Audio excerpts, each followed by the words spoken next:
प्रभु राम देव भगवान अल्लाह खुदा ईश आदि नाम एक ही शक्ति के हैं। वो कैसा है, कहां है, कैसे मिलता है, किसने देखा है? ये प्रश्नवाचक चिन्ह पूर्ण रूप से हटाने के लिए अवश्य सुनिए जगत गुरु तत्वदर्शी संत रामपाल जी महाराज के अमृत वचन, सर्व पवित्र धर्मों के पवित्र शास्त्रों के आधार पर। ये देखिएगा श्रीमद् भगवत गीता दिखाते हैं आपको।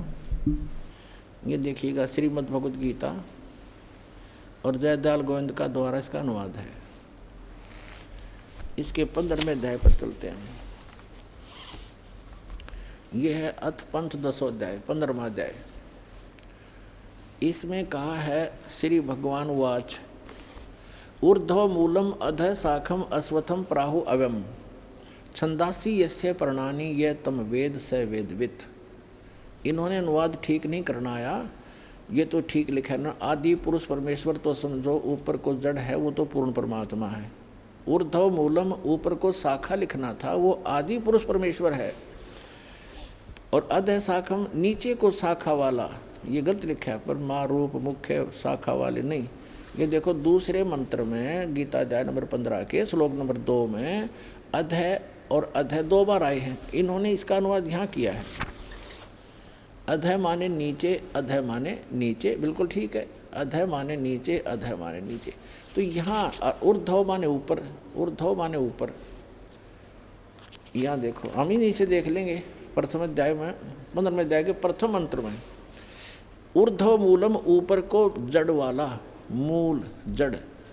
और अधः शाखम नीचे को शाखा वाला। एक आम बालक भी समझ जाए इस ज्ञान से।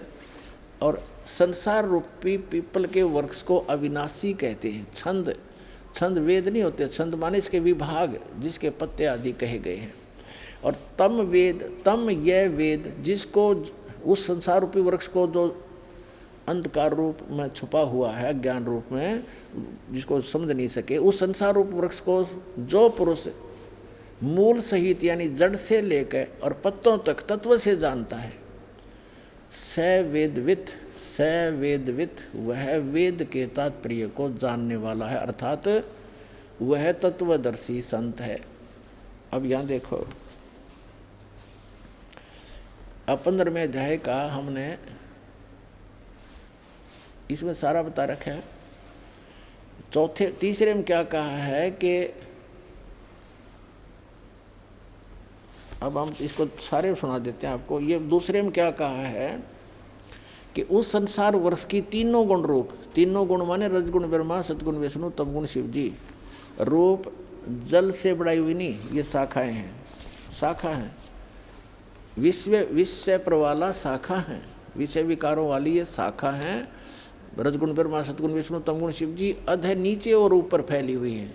ये नीचे माने जैसे यो गीता का ज्ञान पृथ्वी पर बोला जा रहा था, ऊपर स्वर्ग नीचे पाताल, ऊपर और नीचे फैली हुई है। क्योंकि श्री ब्रह्मा, श्री विष्णु, श्री शिव जी एक एक गुण युक्त हैं, एक एक विभाग के मंत्री हैं। इनका प्रभाव इन तीनों ही लोकों पर है, पृथ्वी लोक पर, पाताल लोक और स्वर्ग लोक पर। इससे अन्य जो स्थान हैं, जो ब्रह्मलोक है वो अलग स्थान है, वहाँ पर ये काल भी 3 ही रूप धारण करके रखता है। उसमें भी तीनों ही गुण अपने विद्यमान रखता है। वो ऊपर के लोकों के लोग उससे प्रभावित होते हैं। इनका केवल यहीं तक सीमा है। अब देखो, ऊपर और नीचे फैली हुई। और मनुष्य लोक में, इस संसार में कर्मों के अनुसार बांधने वाली ये भी मुख्य मूलानी, मुख्य कारण है, नीचे और ऊपर फैली हुई है, नीचे और ऊपर। अब तीसरे में कहा है कि इस संसार वर्ष का स्वरूप जैसा कहा है वैसा यहाँ विचार काल में गीता ज्ञानदाता कहता है कि जैसा इसके बारे में सुना है उसको पूर्ण रूप से मैं तेरे को नहीं बता पाऊंगा इस गीता जी के डिस्कशन में।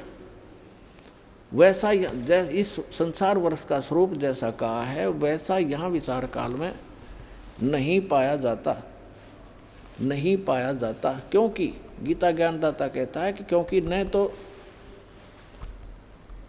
तो इसका आदि है और न अंत, तथा न इसकी अच्छी प्रकार से स्थिति है, यानी वो परिचित नहीं है उससे। इसलिए इस अहमता, इस सुविरुद्ध मूलम, इस दृढ़, अब जैसे संसार रूपी वृक्ष का ऊपर को जड़ जो स्थान है वो सतलोक, अलखलोक, अगमलोक, अकैलोक, ऊपर क्या जो पोर्शन है सारे तीन चारों लोक वो अविनाशी स्थान है। इसलिए सुदृढ़ मूल कहा, वो मूल जो है वो अविनाशी है, वो शाश्वत है। तो उस संसार रूपी वृक्ष के उस दृढ़ रूपी मूल वाले, यानी जो कभी नाश में नहीं आता, वो जड़ रूपी स्थान, वो भगवान समझो, स्थान और भगवान, यानी वहाँ का लोक भी अविनाशी, वहाँ का भगवान भी अविनाशी, वहाँ के गए हुए प्राणी भी अविनाशी। ये देखो सुविरुद्ध मूलम, उस अहमता ममता नहीं, उस अति दृढ़ मूल वाले, यानी उस अविनाशी मूल स्थान, जड़ रूपी स्थान वाले संसार रूपी पीपल के वृक्ष को दृढ़ असंग शस्त्रेण छित्वा, इन्होंने यहाँ गलत कर दिया, वैराग रूप शस्त्र द्वारा नहीं, उस तत्व ज्ञान रूपी शस्त्र द्वारा काट कर, उसको समझ कर, उसके बाद चौथे श्लोक में कहा है, 15वें अध्याय के चौथे श्लोक में कहा है, ये 15वां अध्याय चल रहा है, 15वां अध्याय, यहाँ हमारे चौथा श्लोक पढ़ रहे हैं। उसके पश्चात उस परम पद रूप परमेश्वर को भली भांति खोजना चाहिए, जिसमें गए हुए पुरुष यानी साधक फिर लौटकर संसार में नहीं आते, उनका जन्म मरण फिर नहीं होता। और जिस परमेश्वर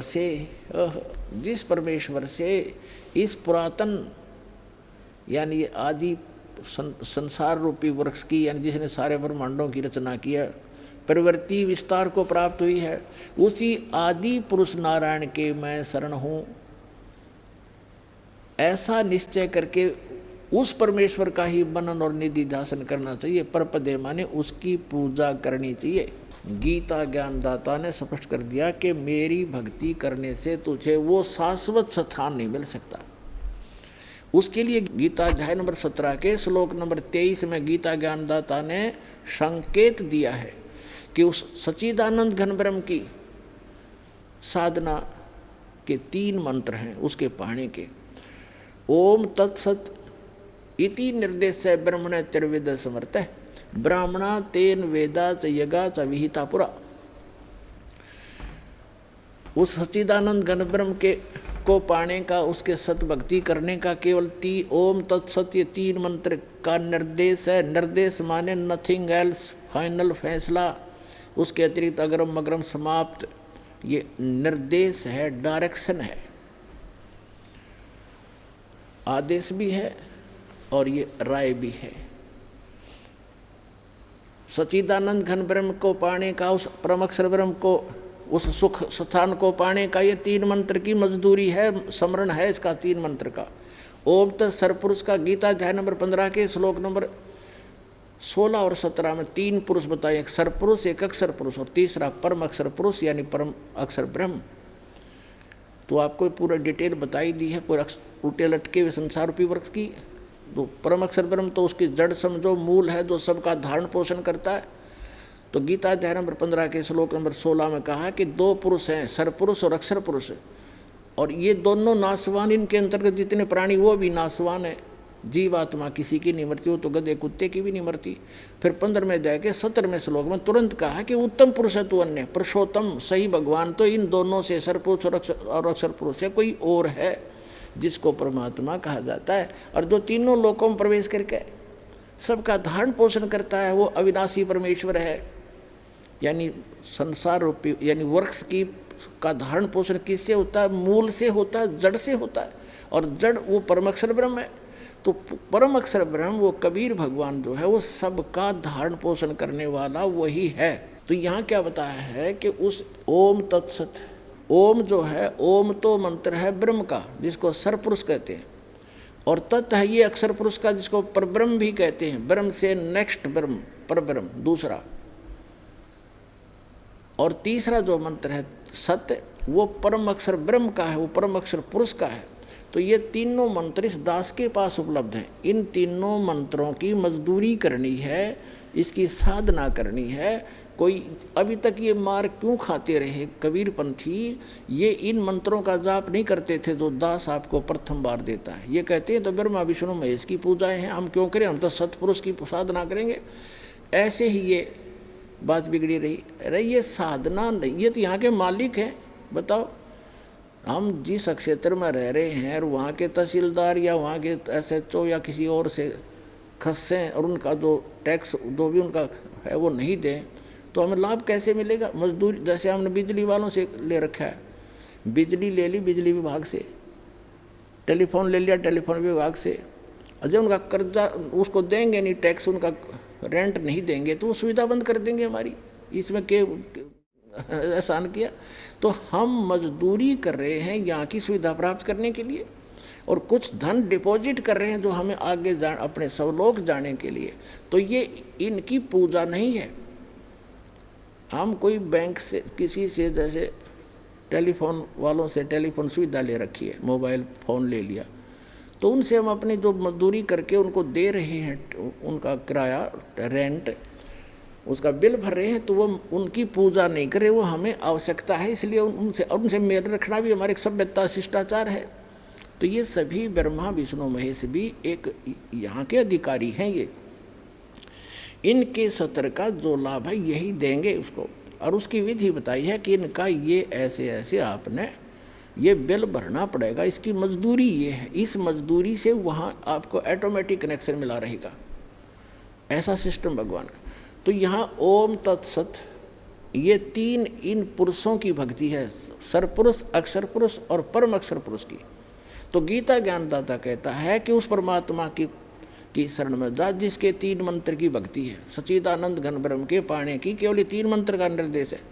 गीता अध्याय नंबर 8 के श्लोक नंबर 5 और 7 में गीता ज्ञानदाता अपनी साधना बताता कि मेरी भक्ति कर मुझे प्राप्त होगा, लेकिन युद्ध करना पड़ेगा, शांति नहीं हो सकती।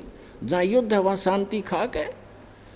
तो कहता है तूने युद्ध करना पड़ेगा, यदि तुझे परम शांति चाहिए तो 18वें अध्याय के 66वें श्लोक में कहा कि उसकी शरण में जा, उस परम अक्षर ब्रह्म की शरण में। उस परम अक्षर ब्रह्म का मंत्र बता दिया 15वें अध्याय के 23वें श्लोक में, और अब 8वें अध्याय के 8, 9, 10 श्लोक में गीता ज्ञानदाता कहता है कि उस परम अक्षर ब्रह्म की भक्ति करेगा तो उसको प्राप्त होगा, जहाँ जाने के बाद साधक फिर लौटकर कभी संसार में नहीं आता। तो वहाँ सारी सुख सुविधाएं हैं। पुण्यात्माओं, आपका सौभाग्य है, धन है आपके माता पिता जिनसे जन्म हुआ ऐसे समय में। अपना कल्याण कराओ, भक्ति करो और मोक्ष पाओ। बोलो सतगुरुदेव।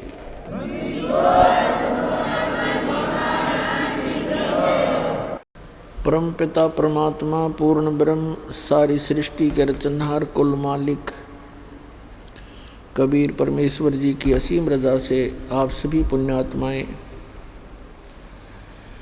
परमात्मा की महिमा सुनने के लिए उपस्थित हुए। सत्संग में आने से प्राणी को ज्ञान होता है कि आप कौन हो, कहाँ से आए हो, आप यहाँ किस उद्देश्य को लेकर जी रहे हो, वास्तविक आपका कर्तव्य कौन सा है, कौन से कर्म पाप दायक हैं, कौन से पुण्यदायक हैं, उन सभी का ज्ञान सत्संग से होता है प्राणी को। तो पुण्यात्मा, परमेश्वर पूर्ण ब्रह्म सत्य पुरुष परम अक्षर पुरुष परम अक्षर ब्रह्म कहो, अल्लाहु अकबर कहो, ग्रेट गॉड कहो, इसे कंप्लीट गॉड कहो, ये पूरे ब्रह्मांडों का, संपूर्ण जगत का, सभी आत्माओं का ये जनक है, सबका क्रिएटर है। वो कैसा है, कहाँ है, किसने देखा है और परमात्मा की आवश्यकता क्यों है, परमात्मा की आवश्यकता क्यों पड़ी हमें, हम किस लिए परमात्मा की साधना करते हैं, क्या उद्देश्य लेकर करते हैं और क्या उद्देश्य लेकर भगवान की भक्ति करनी चाहिए और क्या उद्देश्य लेकर नहीं करनी चाहिए। ये सर्व जानकारी सत्संग से होती है। पुण्यात्माओं, सर्वप्रथम तो आपको ये ज्ञान होना चाहिए कि आप जी एक बहुत भयंकर लोक में रह रहे हैं, बहुत ही भयंकर लोक है ये। और इस लोक का जो राजा है, यहाँ का जो स्वामी है, मालिक है 21 ब्रह्मांड का, उसको सरपुरुष कहा है। श्रीमद् भगवत गीता अध्याय नंबर 15 के श्लोक नंबर 1 से 4 और 16-17 में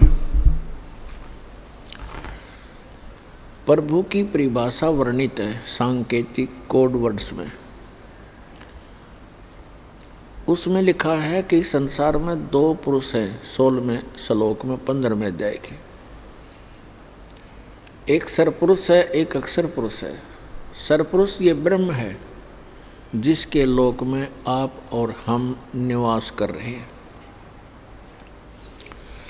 इसको संतों ने, परमेश्वर ने, कबीर देव ने इसको काल कहा है और यही गीता का ज्ञान दाता है।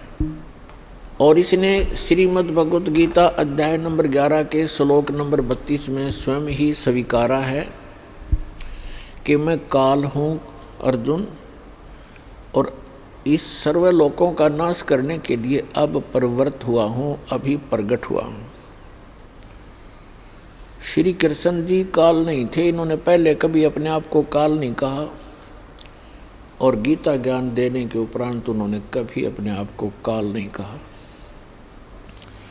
ये सरपुरुष, ये काल भगवान, जिसे हिंदू अपने ऋषि, सनातन धर्म के ऋषि जिसको ब्रह्म कहते हैं, ये सरपुरुष है।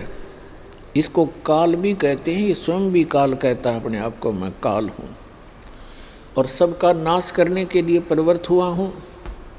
श्री कृष्ण जी में प्रवेश करके ये श्रीमद् भगवत गीता का ज्ञान इसने बोला, जिसमें अधिकतर ज्ञान वेदों वाला ही है। हम सरपुरुष के लोक में रह रहे हैं। तो श्रीमद् भगवत गीता अध्याय नंबर 15 के श्लोक 16 और 17 में 3 पुरुष बताए हैं। एक सरपुरुष है जो 21 ब्रह्मांड का मालिक है, स्वामी है, प्रभु है, राम है, गॉड है, अल्लाह है। और दूसरा अक्षर पुरुष है जिसके 7 शंख ब्रह्मांड हैं, नील, पद्म, शंख, 7 शंख, 7 शंख ब्रह्मांड का वो स्वामी है। उसको अक्षर पुरुष कहा है श्रीमद् भगवत गीता अध्याय नंबर 15 के श्लोक नंबर 16 में। 16 में सरपुरुष और अक्षर पुरुष ये 2 पुरुष बताए, और दोनों ही नाशवान, और इनके अंतर्गत जितने प्राणी हैं वो भी, उनका भी शरीर नाशवान है। जीवात्मा किसी की नहीं मरती, वो तो गद्दे की भी नहीं मरती, कुत्ते की भी नहीं मरती। श्लोक नंबर 17 में तुरंत कहा है कि उत्तम पुरुष है तू अन्य परमात्मा इति उदाहरते। यह लोग तरम आविश्य विभर्ति अव्यय ईश्वर है। उत्तम पुरुष यानी पुरुषोत्तम, श्रेष्ठ परमात्मा तो कोई और है इन दोनों से, सरपुरुष और अक्षर पुरुष से। वही तीनों लोकों में प्रवेश करके सबका धारण पोषण करता है, और वो वास्तव में अविनाशी परमात्मा है। अपने आत्माओं श्रीमद् भगवत गीता अध्याय नंबर 15 के श्लोक नंबर 1 से 4 में स्पष्ट किया है।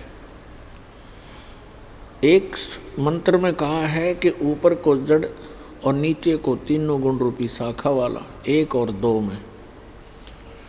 गीता अध्याय नंबर 15 के श्लोक मंत्र 1 और 2 का निष्कर्ष है कि ऊपर को जड़ वो तो मूल मालिक है, कुल मालिक है, पूर्ण परमात्मा है, और नीचे को तीनों गुण रूपी शाखा, रजगुण ब्रह्मा, सतगुण विष्णु, तमगुण शिव जी रूपी शाखा वाला ये उल्टा लटका हुआ संसार रूपी वृक्ष है।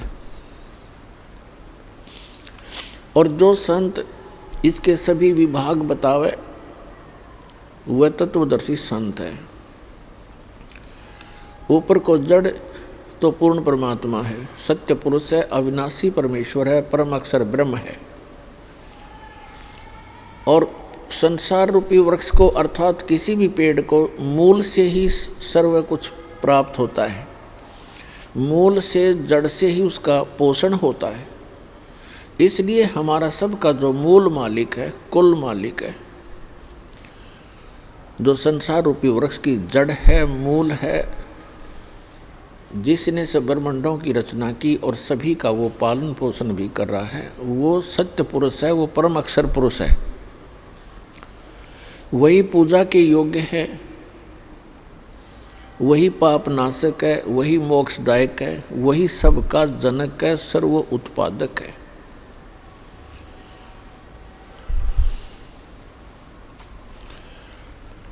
तो श्रीमद् भगवद गीता अध्याय नंबर 15 के श्लोक नंबर 1 में कहा है कि जो इन सभी विभागों को, इसके विभाग बता देगा, भिन्न भिन्न इन भगवानों की सतिथि बता देगा, वो तत्वदर्शी संत है। तो परमेश्वर स्वयं आते हैं वो तत्व ज्ञान बताने के लिए। अब वो परमेश्वर 600 वर्ष पहले आए थे बनारस के अंदर, भारतवर्ष की काशी नगर में, और वहाँ पर 120 वर्ष रहे थे। सहशरीर आए थे, सहशरीर वो चले गए थे। 120 वर्ष एक जनसाधारण की लीला की उन्होंने, हमारे लिए एक निर्देश दिया, एक एग्जाम्पल कोड किया, उदाहरण पेश करके चले गए कि यदि आप जी ने मोक्ष प्राप्ति करनी है तो इस घटिया लोक की किसी अधिक वस्तु की इच्छा मत करना, ये आपके गले की झाड़ बन जाएगी। घनी संपत्ति और ज़्यादाकार कोठी ये आपको यही घसीटे रखेगी, सतलोक जाने नहीं देंगे। फिर भी परमात्मा ने कहा है कि जैसे आपकी किस्मत भाग्य में परमात्मा ने दिया है उसमें संतोष करना, चाहे वो कितना ही है, उसको अपना ना मानना, ये आपका नहीं है, ये भूल मत करना। परमेश्वर ने बताया है कि काया तेरी है नहीं, ये माया कहाँ से हो, शरण कमल में ध्यान रखो, इन दोनों को खो। ना तो ये संपत्ति तेरी है, ना ये काया तेरी है। जब काया ही नहीं तेरी तो संपत्ति को कैसे तू अपनी मान बैठा। बोली आत्मा, ये कोई नशा है तेरे अज्ञानता का। अब ये अज्ञानता का नशा हटाने के लिए एंटीबायोटिक की औषधि सत्संग रूपी तत्व ज्ञान आपको डोज पर डोज दी जा रही है। एक दिन आपकी ऐसी भूल मिटेगी, आप बहुत ज़्यादा आश्चर्य मनाओगे इस बात का कि देख कितने मूर्ख बनकर हम एक रोटी के लिए और नकली लोक लाज को मेंटेन करने के लिए हम कैसे मूर्ख बनकर भगवान से दूर बने हुए थे। परमात्मा का वो ज्ञान आपका आधार बनेगा।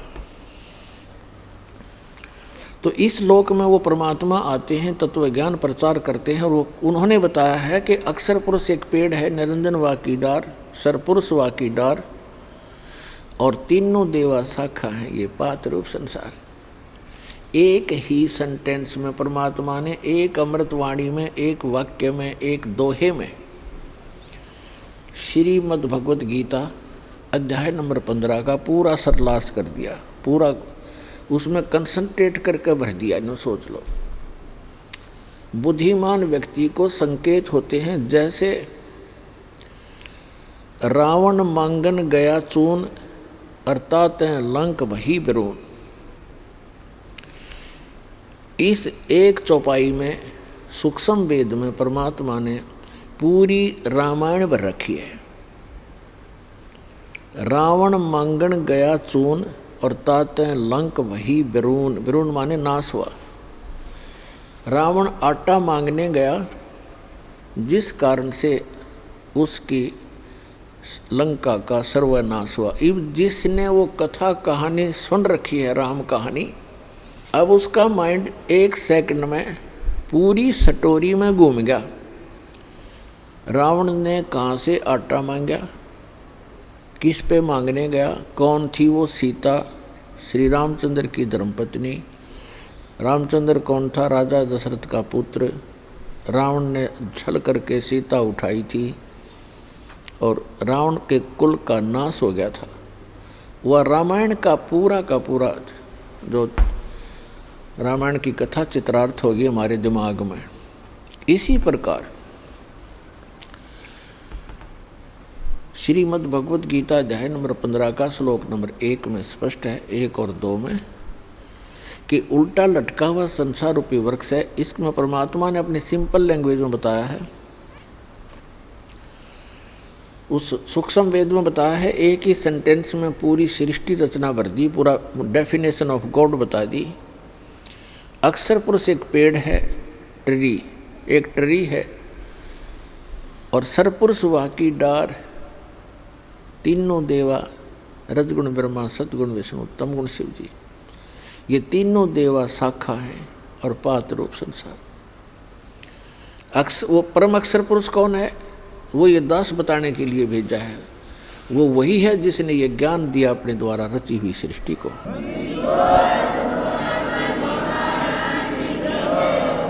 वही है जिसने अपनी द्वारा रची हुई सृष्टि को ठीक ठीक बताया। वो परम अक्षर ब्रह्म है। श्रीमद् भगवत गीता अध्याय नंबर 15 के श्लोक नंबर 1 से 4 का निष्कर्ष है कि अर्जुन, जब तत्वदर्शी संत तुझे मिल जाए, उसकी पहचान ये है कि वो इस संसार रूपी वृक्ष के सभी विभाग बताओगा। उसके पश्चात परमेश्वर के उस परम पद की खोज करनी चाहिए, जहाँ जाने के बाद साधक फिर लौटकर कभी जन्म मृत्यु में नहीं आते। और जिस परमेश्वर ने सारे ब्रह्मांडों की रचना की, उसी की भक्ति करनी चाहिए, और की नहीं।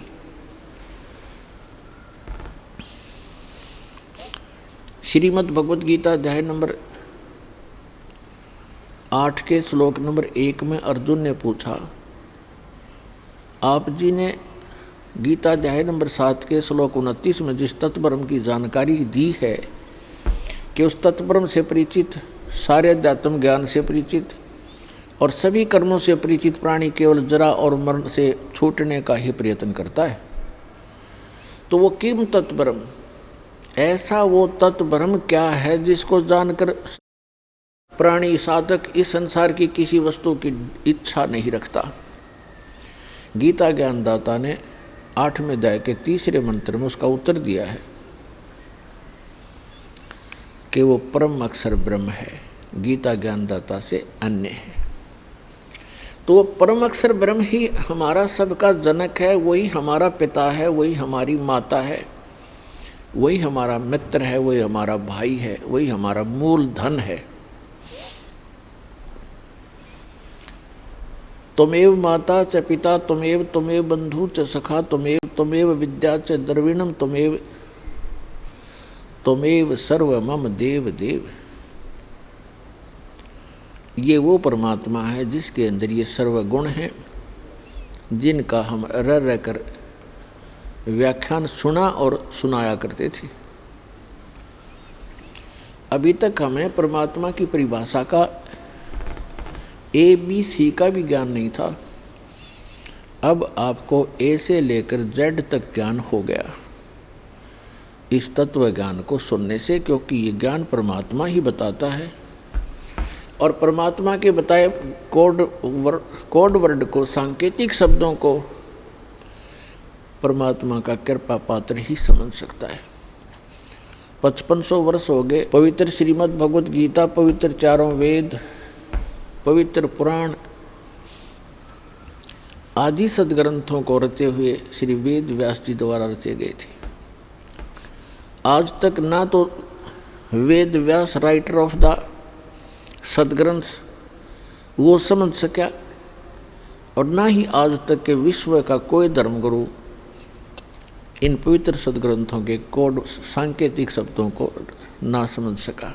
इस दास पर रजा करी परमेश्वर कबीर जी ने आप अपनी पुण्य आत्माओं के लिए ऐसे समय में, जिस समय आप शिक्षित हो, सदग्रंथ हमारे जीवित हैं, अन्यथा ये 50-100 वर्ष के बाद ये सदग्रंथ आपके हाथों से निकल जाते।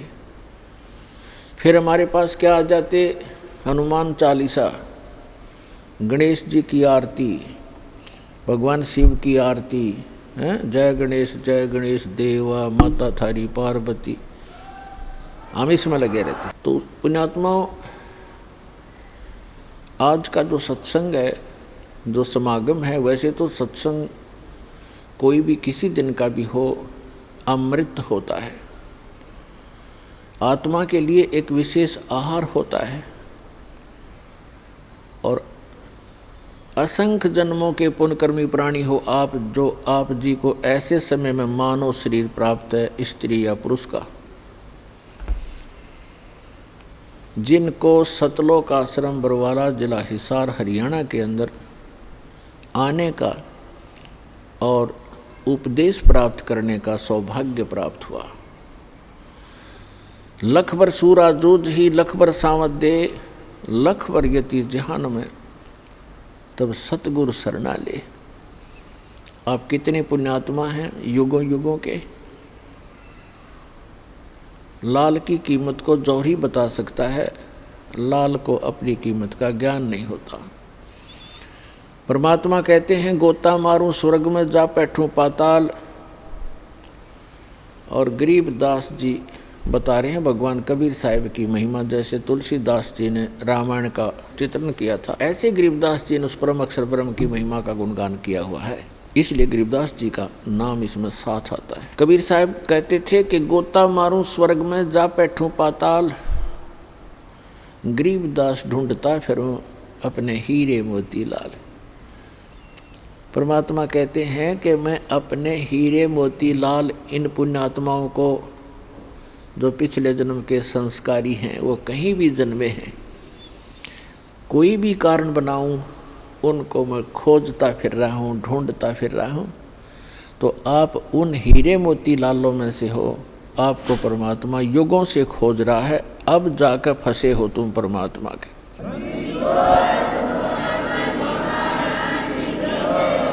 नहीं तो आप उस काल कसाई के फंसे थे, आज परमात्मा की जकड़ में आए हो पुण्यात्माओं। इस परमात्मा के जहाज से उतरना जाना, नहीं तो आप सदा के लिए बाउजल के अंदर बह जाओगे। असंख्य जन्मों में जा कर के फिर आपका ये दाव लगेगा। इस ऐसे समय में आपका मानव शरीर है।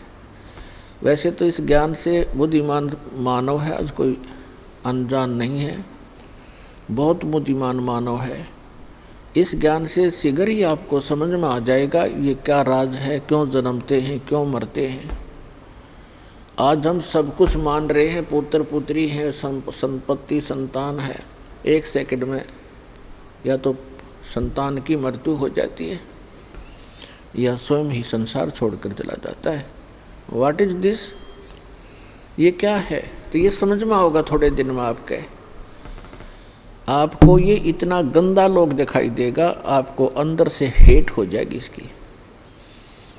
जब तक यहाँ के अंदर से हेट नहीं होगी, अंदर से हेट का मतलब ये नहीं कि किसी से नफरत बनेगी, लेकिन इस जन्म मरण के जो कोल्लू में आप पड़े हुए हो, गिरे हुए हो रहट के अंदर, इससे नफरत हो जाएगी। ये क्या जीवन है? आज हम सारा लग रहे हैं, ये जोड़ दूं, कोठी बना लूं, झूठ बोली, चोरी करी, रिश्वत खोरी करी, मिलावट किया, सारा दिन कर्म बिगाड़े, एक कोठी बना ली, एक कार ले ली, कल मृत्यु होगी और फिर गधा बना फिर वहाँ करोड़ियों पे। क्या है ये? परमात्मा कहते हैं कोट जन्म तन भरमत हो गए, कुछ नहीं हाथ लगा रे, और कुकर सुकर खरबा बोरे, कौआ हंस पुगारे। कोटि जन्म तू राजा की, न मिटी न मन की आशा, और भिक्षुकों का दर दर घूमिया, मिला न निर्गुण रासा। तो कहने का भाव ये है कि आप जी को इस लोक का पता लग जाएगा कुछ दिनों में, और फिर आपकी स्थिति ऐसी हो जाएगी कि बंदी छोड़ दयाल जी तुम तक हमारी दौड़, और जैसे काग जहाज का अब सूजत और न ठोर। जैसे समुद्री जहाज के अंदर कौवे बैठकर चले जाते थे, क्योंकि रास्ते में यात्री आहार करते, खाना खाते हैं, पुण्यकर्मी प्राणी होते हैं, पशु पक्षियों को अवश्य कुछ अंश अपने भोजन का डालते हैं। तो कौवे चले जाते हैं जहाज पर बैठकर। रात्रि के समय काफ़ी समय बीत जाता है, काफ़ी दूर निकल जाता है जहाज। सूर्य उदय पर, पुराने समय की बातें हैं। उस समय दिशा सूचक यंत्र जो होते थे इतने एफिशिएंट नहीं होते थे, और वो कई बार इस चुंबकीय चट्टानों से डिस्टर्ब हो जाते थे। समुद्र के अंदर चुंबकीय चट्टान होती हैं, उनसे डिस्टर्ब हो जाते थे, और जो जहाज के चालक होते थे वो अपनी दिशा और दिशा सूचक को चेक करने के लिए, उसकी जांच करने के लिए जहाज पर बैठे हुए कौवे को पत्थर मार मार कर उड़ने को विवश कर देते थे। और कौवे के अंदर एक विशेषता दी है परमात्मा ने कि उसको वो भूलता नहीं रात्रि में भी तो कौन सी दिशा से चला था, पूर्व से चला था या पश्चिम से चला था या दक्षिण से चला था या उत्तर से चला था। तो वो तुरंत उसी दिशा को उड़कर चलता है, सीधा स्ट्रेट। उससे चालक तो अपनी दिशा की जांच कर लेता है कि हम सही दिशा में चल रहे हैं या नहीं, हमारा इंस्ट्रूमेंट ठीक काम कर रहा है कि नहीं। कुछ देर के बाद वो कौवा क्या देखता है, वहाँ से तो उड़ गया, आगे देखता कोई भी बैठने का ठिकाना उसको दृष्टिगोचर नहीं हो रहा। वो 1500 फुट उड़ जाता है, फिर वापस मुड़ जाता है उस जहाज की ओर, क्योंकि उस जहाज के अतिरिक्त उसको अपना जीवन रक्षक कोई भी नज़र नहीं आता। जहाँ भी देखता है वही डूबने का स्थान है, मृत्यु हो जाने का डर है। एक जहाज ही सुरक्षित स्थान उसको मिलता है। तो पुण्यात्माओं, परमात्मा ने एक संकेत दिया है कि एक दिन आपको कबीर भगवान और ये सतलोक आश्रम स्थान हरीश दास के द्वारा दिया गया ये अमृत नाम और ज्ञान आपको ऐसा लगेगा जैसे परमात्मा कहते हैं, आप फिर ऐसे कहा करोगे, बंदी छोड़ दयाल जी तुम तक हमारी दौड़, और जैसे काग जहाज का अब सूजत और नठौर। इस परमात्मा कबीर जी के अतिरिक्त, इस सच्चे नाम के अतिरिक्त, इस सच्चे ज्ञान के अतिरिक्त आपको पूरा संसार ऐसा नजर आएगा जैसे जहाज के अतिरिक्त पूरा जल है जिसमें बैठते ही डूब जाओगे। भावार्थ ये है परमात्मा का, यदि आप कबीर भगवान को और सतनाम को छोड़कर यदि आप अन्य संत की शरण में जाओगे तो डूब गए। भगवान की भक्ति छोड़कर संसारिक इस काम में लग गए तो डूब गए। तो इससे पार होने के लिए ये राम नाम का जहाज आपने छोड़ना नहीं है। इसके अतिरिक्त आपको जहाँ भी कोई भी क्रिया संसार के वो आपको डबोण की है, तारण की नहीं है। इतनी सी बात आपको कुछ दिनों में हृदय में दस जाएगी और तभी आप भक्त बनोगे। तो परमात्मा ने आके बताया है कि मानुष जन्म पाके जय नहीं रटे हरि नाम, जैसे कुआ जल बिना फिर बनवाया क्या काम। परमात्मा ने आकर ज्ञान दिया है कि मनुष्य जीवन प्राप्त करके जो प्राणी परमात्मा की साधना भक्ति नहीं करता उसका मानव शरीर ऐसा है जैसे वाटरलेस वेल होता है। वेल विदाउट वाटर यानी कूप जल रहित। कितना सुंदर कुआं हो, कूप हो और कितनी उसके ऊपर चित्रकारी कर रखी हो, उसमें जल नहीं है तो वो नाम भले ही कुआं है पर गुण कुएं के नहीं है। ठीक इसी प्रकार जो साधना भक्ति नहीं करते प्राणी मनुष्य जीवन पा करके उनका नाम मनुष्य अवश्य है पर गुण मनुष्य के नहीं हो सकते। फिर दूसरी बात यह है कि जो साधना करते हैं एक पूर्ण परमात्मा की भक्ति इष्ट रूप में ना करके किसी अन्य देव को इष्ट बनाकर आन उपासना करते हैं, वो साधना करते करते भी फेल हैं, उनकी साधना भी व्यर्थ है। तो पुण्यात्मा, आज का जो शुभ दिन है, आज के दिन इस दास का जीवन कल्याण हुआ था, आज का वो शुभ दिन है।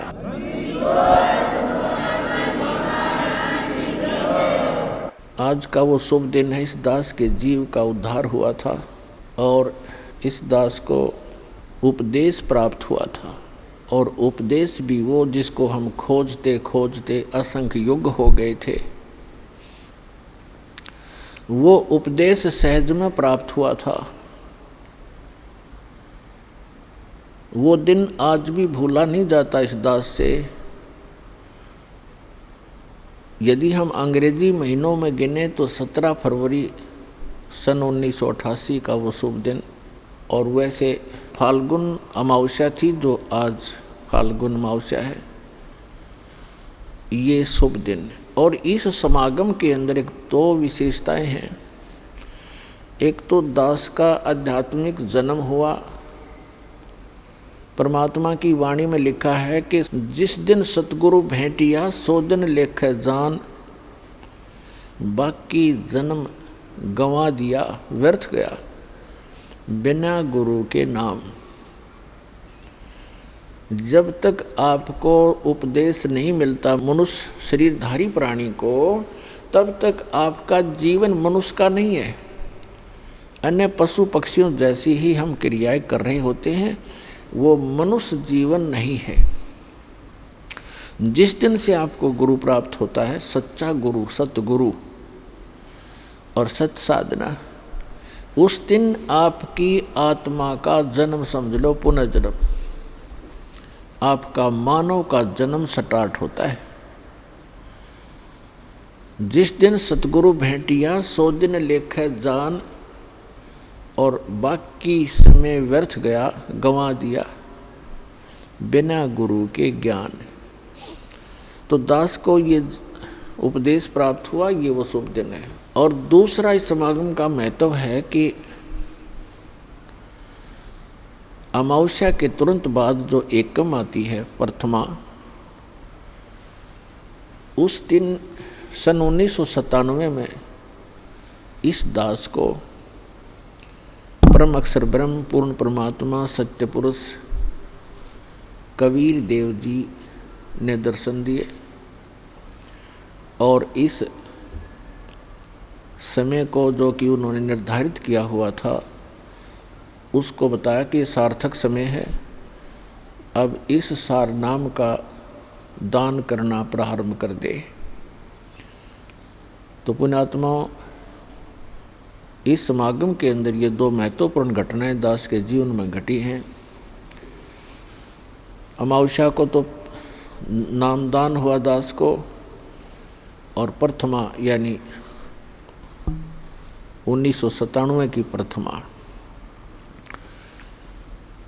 को परमात्मा के दर्शन हुए तथा सतनाम, ये सारनाम देना वैसे बालकों का खेल नहीं। इस सतनाम को और सारनाम को गुप्त रखना था, और इतना इम्पोर्टेंट मंत्र है ये, इसको अभी तक डिस्क्लोज नहीं करना था।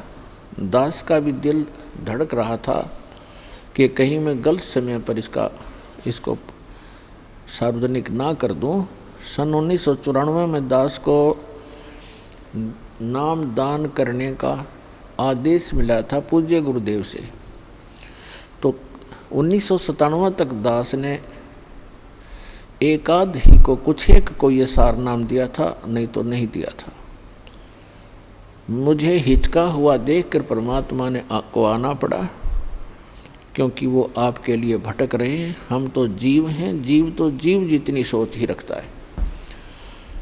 तो पुण्यात्माओं, आज तक परमात्मा ने सतनाम और सारनाम की कितने छींट भी नहीं लगने दी किसी व्यक्ति को, इसकी भाप भी नहीं आने दी किसी तक। आदरणीय नानक साहिब जी को सतनाम प्राप्त हुआ था, लेकिन उनको सख्त हिदायत दे दी थी कि अभी डिस्क्लोज मत करना, नहीं तो मेरा सारा मिशन खराब हो जाएगा, परमात्मा कबीर जी ने कहा था। ऐसे आदरणीय धर्मदास साहिब जी को परमात्मा मिले थे, सचखंड सतलोक लेकर गए थे, फिर उनको सतनाम और सारनाम प्रदान कर दिया था, प्रथम मंत्र भी दिया था। उनसे भी प्रतिज्ञा करा ली थी कि धर्मदास मेरी लाख दुहाई, ये मूल ज्ञान की तबार ना जाए। फिर कहा कि धर्मदास मेरी लाख दुहाई, ये सार शब्द कहीं बाहर ना जाए। ये मूल ज्ञान और सार शब्द बार जो पढ़ी, ये बिचली पीढ़ी हंस नहीं तरही। आप उस बिचली पीढ़ी में जन्मे हो जिसके लिए परमात्मा इस भक्ति को संभाल के रखे हुए था, और आपके लिए पिटारा खोल दिया, खजाना खोल दिया परमात्मा ने। तो आदरणीय गरीबदास साहिब जी को परमात्मा मिले, उनको कंप्लीट स्पिरिचुअल नॉलेज उनके अंतःकरण में फीड कर दिया, उन्होंने फिर वो लिखवा दिया। लेकिन गरीबदास साहिब जी ने किसी को भी ये मंत्र नहीं दिए, सतनाम और सारनाम। आइए अब हम उन श्रद्धालुओं के अनुभव जानते हैं जो जगत गुरु तत्वदर्शी संत रामपाल जी महाराज जी से दीक्षा प्राप्त कर चुके हैं तथा उनके द्वारा बताए गए भक्ति मार्ग पर चल रहे हैं। सर नमस्कार। नमस्कार सर। जी क्या नाम है आपका? बाल गोविंद कुमार। कहाँ से आए जी? रामगढ़ झारखंड से। संत रामपाल जी महाराज जी से नाम दीक्षा कब लिया आपने? मैं संत रामपाल जी महाराज की शरण में 30 जनवरी 2016 को गया। संत रामपाल जी महाराज जी से नाम दीक्षा लेने से पहले आप क्या भक्ति साधना करते थे? मैं सर शिव जी का कट्टर भक्त था, जो कि आज शिव जी को ये करने के लिए एक बड़ा मंदिर का निर्माण करवाएं, जो कि पूर्वजों ने आधा अधूरा कर रखा था। आज उसको हम कुछ दिन बाद उसको छोड़ दिए, तो आज सारे जगत के लोग हमको गांव वाले दूसने लग गए, बोलने लगे क्या यार तुमने तो आधी मंदिर जो बनी थी हम लोगों ने बनवाए थे, आज तुम उसको पूरा तो कर दिया लेकिन उसको फिनिश नहीं किया, गांव वाले और दूसरे गांव वाले हंसेंगे, तो ऐसा ठीक नहीं किया, तुम एक कोई गुरु के शरण में चला गया।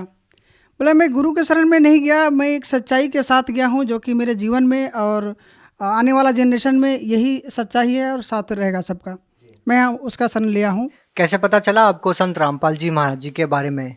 मेरे बड़े पापा के लड़के एक भगत जी हैं, उन्होंने पहले शरण में गए थे, उसके बाद वो हमको लगभग 2 साल तक बताएं कि बाबू कर लो भक्ति, परमात्मा आए हैं, अभी नहीं करोगे तो फिर पता नहीं कब तेरा जान छूट जाएगा, तो सारा जीवन व्यर्थ हो जाएगा, तेरा जन्म मरण का जो रोग है वो लगता ही रहेगा और तुम यहीं रह जाओगे।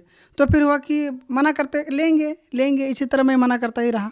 लेकिन ऐसा एक दिन हुआ कि मैं ड्यूटी जा रहा था ऑफिस से निकलने के लिए, तो ये लोग सत्संग के लिए कोई यहाँ कोडरमा में झारखंड में ही एक नामदान सेंटर वहाँ जा रहे थे, तो मैं बाइक निकाला ड्यूटी के लिए, और ये लोग को देखे बोलेरो बैठा, ये लोग चला गया, तो पता नहीं एक बार ऐसा लगा कि नहीं आज चलना चाहिए।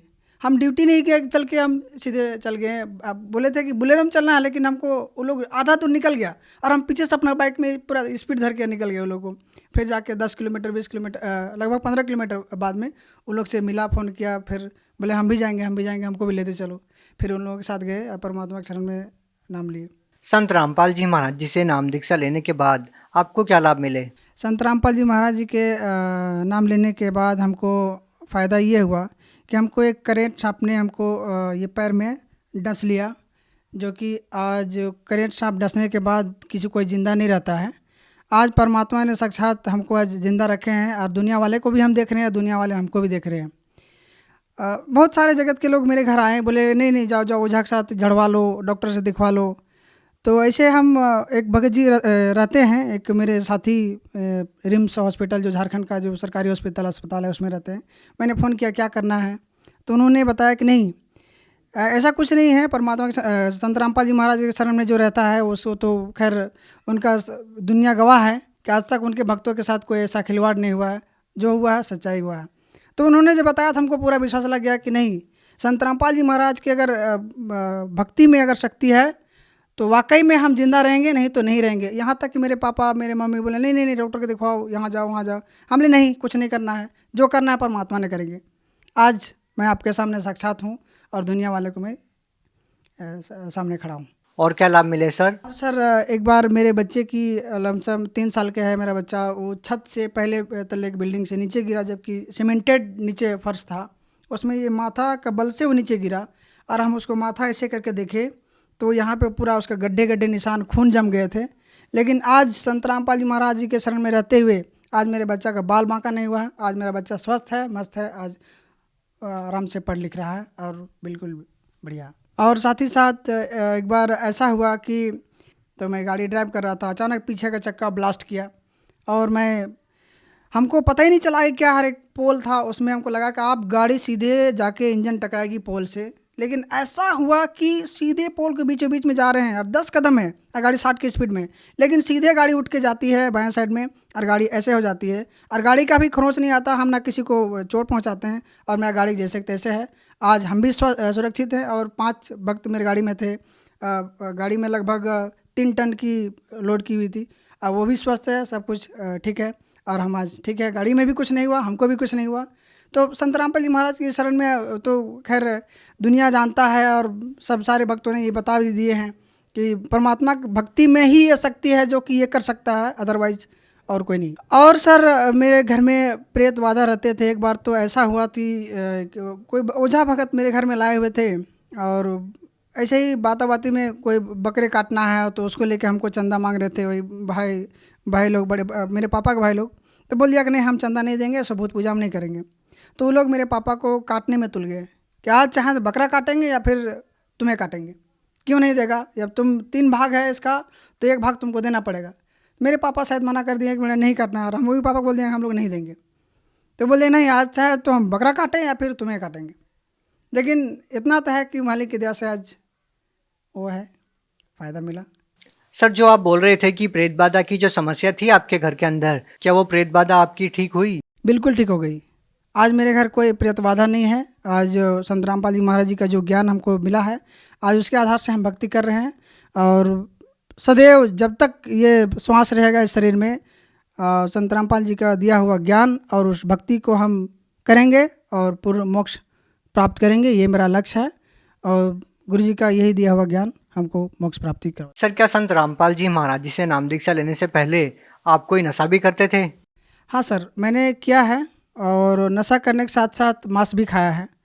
आज वो जैसे सिगरेट पीता था तो आज कोई सिगरेट पीता है तो उसके सामने जाता है तो हमको उल्टी सा होता है, उस दुकान में हमको जाने का नहीं मन करता है। कोई अगर सामान बिस्किट भी लेना होता है तो उस जो धुआं निकलता है उससे हमको डर लगता है और हम दूर हट जाते हैं और वहाँ बिस्किट तक नहीं लेते हैं, कोशिश करते हैं कि नहीं लें तो वही अच्छा है। और यहाँ तक कि ऐसा मांस खाते थे कि बाज़ारों में घूम घूम के जो मांस बेचता है लोग ये करके वो हम वहाँ तक भी खा लिए थे। तो आज वो ऐसा लगता है कि इतना गलत काम किए कि हमसे ज़्यादा तुच्छ और कोई नहीं हो सकता है।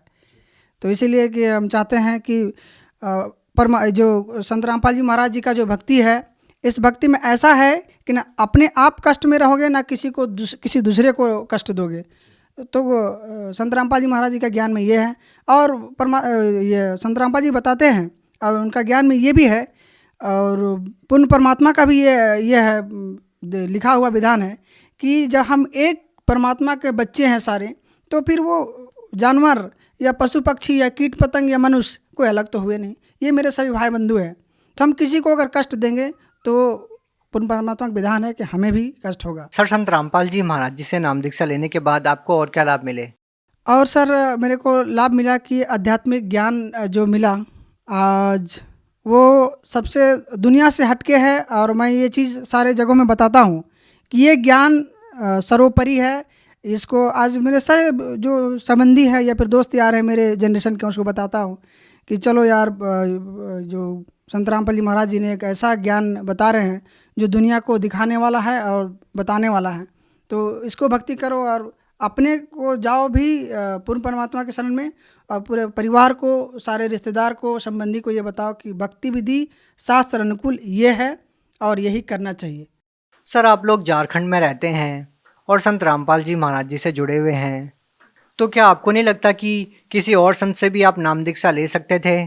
संत रामपाल जी महाराज जी से ही जुड़े इतनी दूर। सर, संत रामपाल जी महाराज जी का जो जाने की बात हुआ कि हम लोग जाते हैं दिल्ली या हरियाणा या कहीं भी जाते हैं, तो जाने का तो बाद की बात है। पहले तो संत रामपाल जी महाराज मेरे हृदय में बसे हुए हैं और आश्रम की बात रही तो आज झारखंड में आज 10 आश्रम खुल गए हैं और मालिक संत रामपाल जी महाराज जी का सत्संग चलता है। तो ऐसा कुछ नहीं है, हम लोग ये करते हैं। लेकिन साथ में ये भी है कि मेरे गांव वाले बोलते हैं कि आप लोग वहाँ जाते हो आश्रम, पैसा मिलता है इसलिए जाते हैं। एक आध दो लोग हम लोग बोल दिया है हमने, ऐसा कुछ नहीं है। जो संत रामपाल जी महाराज की भक्ति विधि है मैं उसको जानने के लिए जाता हूँ, या कि पैसा हमको मिलता है इसलिए नहीं जाता हूँ, है ना। वहाँ पैसा नहीं, हमको लगा के जाना पड़ता है, क्योंकि कोई भी ज्ञान किसी स्कूल में जाना पड़ता है तो आपको पैसे लगा के उस स्कूल तक पहुँचना पड़ेगा, तभी आपको ज्ञान मिलेगा। इसका मतलब संत रामपाल जी महाराज जी के आश्रम में पैसे लिए जाते हैं नाम दीक्षा के लिए, या फिर किसी और प्रकार की फीस ली जाती है आश्रम में? खाने का तो छोड़िए, और गुरु संतों जैसे जय गुरुदेव में है कि और सारे गुरुओं में देखते हैं कि आगे बैठने वालों को अलग पैसा लेता है, या फिर जो ओढ़ने के लिए, ठंडा में ओढ़ने के लिए उसको रजा देता है, उसका 20 रुपये या 50 रुपये देना पड़ता है। खाना के लिए भोजन का पैसा देना पड़ता है। यहाँ तो गुरु जी संत रामपाल जी महाराज जी के यहाँ देखते हैं आश्रम में कि सारे भक्तों का ऐसा भंडारा लगा हुआ है कि लगता है कि अब लोग देखते हैं, जाते देखते कि इतना भंडारा का पैसा आता कहाँ से होगा इन लोगों के पास। लेकिन देखिए आज गुरु जी संत रामपाल जी महाराज जी का दया है कि आज सारे भक्तों का भंडारा हो रहा है और किसी से 1 रुपया लिया नहीं जाता है। यहाँ तक कि उनको 10 रुपया मदद दिया जाता है लेकिन लिया नहीं जाता है। भगत समाज को आप क्या संदेश देना चाहेंगे? भगत समाज को तो संदेश नहीं, मैं आग्रह नम्र निवेदन करना चाहता हूँ कि संत रामपाल जी ने जो अभी ज्ञान दे रहे हैं वो शास्त्र अनुकूल साधना है और शास्त्र विधि साधना है। सबको हम ये भी हम अपने मिला के भी देखें हैं। हम भगवत गीता जी भी जो अलग से मिलता है वो भी पढ़े हैं, और संत रामपाल जी का जो लिखा हुआ जो गीता तेरा ज्ञान अमृत है या भी कोई भी है उसको हम निकाल के देखें तो सेम लिखा हुआ है, लेकिन जो उनका अर्थ है हम श्लोक मिला के देखें, जो श्लोक भगवत गीता जी में लिखा वो श्लोक यही लिखा है, लेकिन उसका अर्थ में देखें तो फर्क आया। और वो अर्थ से अब हमको समझ में आया कि गीता जी का जो अर्थ है वो ये है, ये नहीं है। हमको ये फर्क आया। आपने कैसे पता किया कि कौन सा अर्थ सही है? सर जो शब्दार्थ होते हैं उनसे आप फर्क कर सकते हैं। ये तो सिंपली कोई भी अगर पढ़ लिया है तो शब्दार्थ, जैसे हिंदी इंटू इंग्लिश है, इसी तरह से संस्कृत टू हिंदी है, वो तो कोई भी आजकल 10th क्लास पढ़ लो तो शब्दार्थ करना जान जाता है। आज उसे इंग्लिश का पूरा ट्रांसलेट कर लेता है लोग शब्दार्थ के वही से। तो हम भी उसी तरह से मिला के देखें और सही में वो सही चीज़ है। संत रामपाल जी महाराज जी सही अर्थ कर रहे हैं। बिल्कुल, संत रामपाल जी महाराज एकदम बिल्कुल सही अर्थ कर रहे हैं और सही बता दिए दुनिया को कि यही अर्थ है। और लोग इस ज्ञान को जब समझ के उमड़ के जा रहे हैं तो हमको और लगा कि नहीं बिल्कुल सही। एक आदमी पूर्वक हो सकता है, 4 आदमी अनपढ़ हो सकता है, हजारों हजार ऐसे थोड़े। डॉक्टर को देखें, MBBS डॉक्टर संत रामपाल जी महाराज के शरण में, इंजीनियर है वो शरण में है। ऐसा थोड़ी नहीं कि जो हम देखें संस्कृत का जो ये है ग्रेजुएशन किया हुआ संस्कृत से, उसको भी देखें, उन्होंने डबल MA किया हुआ, वो देखें कि संत रामपाल जी महाराज संस्कृत से MA किया हुआ। तो ठीक है, हम अनपढ़ हैं और कोई अनपढ़ है, वो आदमी अनपढ़ नहीं था, ठीक है, उसको पैसा दिया होगा, एक आदमी को पैसा देगा, हजारों आदमी को पैसा कोई नहीं दे सकता। तो ये है। जो लोग संत रामपाल जी महाराज जी से जुड़ना चाहते हैं वो लोग कैसे जुड़ सकते हैं? संत रामपाल जी महाराज जी से जुड़ने के लिए जो सोशल मीडिया का जो चैनल है, यूट्यूब है, फेसबुक है या ट्विटर है, कहीं से भी आप देख के, या फिर टीवी में जो सत्संग विभिन्न चैनलों में आता है उसके नीचे पीली पट्टी चलती है, वहाँ पे नंबर दिया हुआ रहता है। आप उससे नज़दीकी जो सेंटर होता है उसमें आप फ़ोन करो, पता लगाओ, आपको एकदम तुरंत नज़दीकी सेंटर बताया जाएगा। आप वहाँ जाकर नाम दीक्षा ले सकते हैं और भक्ति कर सकते हैं। बहुत बहुत धन्यवाद। अच्छा है।